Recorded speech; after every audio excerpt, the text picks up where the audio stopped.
Rapat Koordinasi Terpadu Pemerintahan Umum dirangkaikan Rapat Monitoring dan Evaluasi Pajak Bumi dan Bangunan Pedesaan dan Perkotaan PBBP2 digelar pihak Pemkab Sinjai Selasa pagi yang bertempat di ruang pola kantor Bupati. Rapat yang dipimpin Asisten Administrasi Pemerintahan Setdakap Mulis Isma ini turut dihadiri Ketua DPRD dan Dim 1424 Sinjai serta unsur Forkopimda lainnya yang diikuti pihak OPD serta lurah dan kepala desa. Melalui rakor ini, dipaparkan target capaian PBB setiap desa dan kelurahan yang masih banyak belum mencapai target.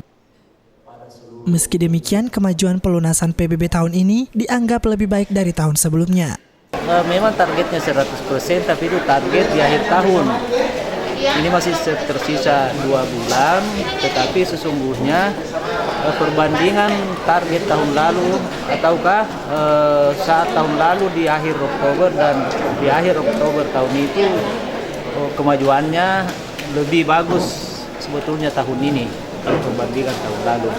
Dan apalagi insya Allah di target 2019 ini di akhir tahun insya Allah akan tercapai 100%. Mudah-mudahan harapan kita seperti itu. Khusus PBB ya. Selain pembahasan capaian PBBP2, dalam rakor terpadu ini juga dihimpun informasi aktual dari masyarakat untuk dicarikan solusi penyelesaiannya bersama pihak Forkopimda.